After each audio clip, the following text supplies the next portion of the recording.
Are core firewalkers flaring up when you least expect it? That's one burn a modern red player doesn't need. Reality Hemorrhage ointment spells relief. Reality Hemorrhage kills core firewalkers on contact.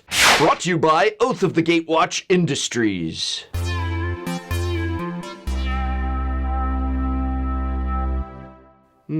Oh, whew.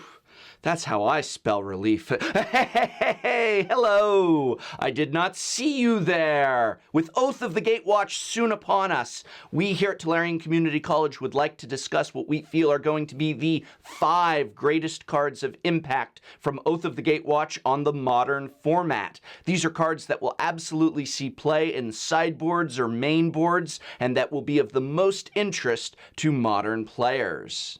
But before we get to the list, let's take a look at a card which I think deserves an honorable mention. Now, I don't know if this card is a serious contender. In fact, I'm pretty sure it's not. But nonetheless, I had to mention it because I really do hope it sees some fun play in Modern. And that card is Kazul's Toll Collector. Kazul's Toll Collector is a 3/2 ogre for red and 2. His ability excites me though. For 0, you can equip target equipment to Kazul Toll Collector. For 0! This is a call to all Johnny players to come give this card a try, and in Modern, because there's so much potential here. My vote goes for combining it with Sunforger. Sunforger is an old Boros card from original Ravnica block that gives equipped creature +4, but when you unequip it for red and a white, it lets you search your library for an instant or sorcery with converted mana cost 4 or less, and then cast it without paying its mana cost. So with Toll Collector and Sunforger in play, the 0 equip ability means you can endlessly spend red and a white to just cast an instant or sorcery from your library.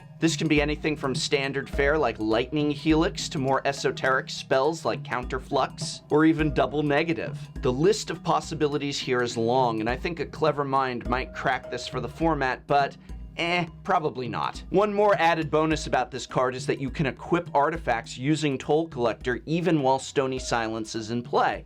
It's awesome, never gonna happen. Honorable mention. Alright, let's talk about the real contenders for seeing play in Modern. Coming in at number 5 is Slip Through Spaces, which may replace Distortion Strike in Modern Infect builds. Although the rebound effect of Distortion Strike and +1 it grants is very powerful, the ability to draw a card is likely going to be more desirable for Infect decks, drawing you that one extra pump such as Might of Old Krosa or Groundswell, or Become Immense. In the long run, that's going to be far more effective. I mean, why plan on hitting them next turn when you can kill them during this one? Slip Through Spaces is just what your Simic or Sultai Infect needs to slip through to the finish one turn early. Draw a card? Yes, please, and thank you.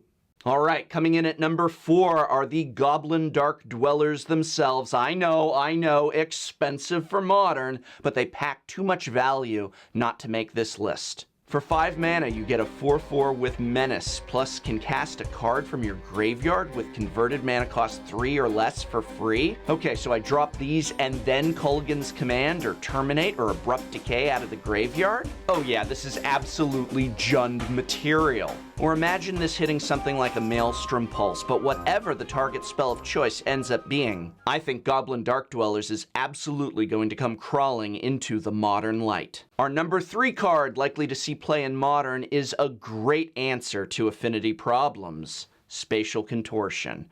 Spatial Contortion allows you to give target creature +3/-3 until end of turn at instant speed for 1 mana of any color and 1 colorless. The reason I say this is great against affinity is because since Spatial Contortion is colorless itself, it'll hit those etched champions whose Metalcraft has activated. Yes, you'll need a colorless source yourself, but affinity is a common deck to go up against, and there aren't many easy answers for those champions. This will also find a home in decks that lack good removal options, or maybe even for its versatility to pump one of your own creatures as well. Either way, your best option before this for those champions was Ghostfire, and that is overcosted and requires red. Alright, as usual, our cards for number 1 and number 2 were practically tied. I have confidence both of these cards will be seeing major play in Modern, but since our next card will almost certainly always be in sideboards, I decided to place it at number 2.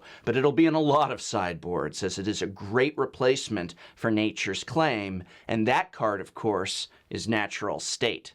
Natural State is 1 green to destroy target artifact or enchantment with converted mana cost 3 or less at instant speed. This being Modern, that means most of your problems. This will handle everything in Affinity, okay, except of course for Etched Champion. Can do away with every enchantment in Bogles, will target Blood Moon, Chalice of the Void, and the vast majority of problem enchantment and artifacts you come up against in Modern. Notably, it doesn't hit Splinter Twin and things like Leyline or Wormcoil or Hivemind, so I'm sure many players will still prefer the 4 life gain for their opponent that old-fashioned Nature's Claim provides. But regardless of which you may choose to run in your sideboard, this is a great tool and option to have, and it's one many Magic the Gathering Modern players will pick up. Alright, so which card do I feel is the most likely card out of all of Oath of the Gatewatch to see play in Modern? Coming in at number 1, it's Thought-Knot Seer, which will immediately be a full playset of in these new Black X Eldrazi decks. The Black X Eldrazi decks have been devastating the landscape of Modern as much as the Eldrazi devastated Zendikar, and they are getting an absolute gift-wrapped present in Thought-Knot Seer. 3 mana of any color and 1 colorless mana provide you with a 4/4 Eldrazi that when it enters the battlefield, target opponent reveals his or her hand and you choose a non-land card from it and exile that card. When Thought-Knot Seer leaves the battlefield, target opponent draws a card. Thoughtseize on a 4/4 body, exiling instead of discarding, giving you fuel for ingest, and the only drawback is a potential card draw for your opponent. This is great for hand disruption and absolutely super effective against combo matchups. Like I said, Thought-Knot is an immediate 4 of in the deck, and for a reason. It's just going to make a deck that was already winning win more. I hope very much this video has been of some interest to you, but what about you? Which cards from Oath of the Gatewatch do you think will see the most Modern play? Let me know in the comments below. What about Commander? Other formats like Pauper, are they getting anything nice in this set? And I guess you could talk about, what's that other format some people still play? Standard? Standard? Let me know in the comments below. The next level of progression is to become a Magic the Gathering designer. Congratulations, you're hired. Now let's start thinking like an R&D designer. Wait, you mean people actually collect Magic art in addition to collecting Magic cards?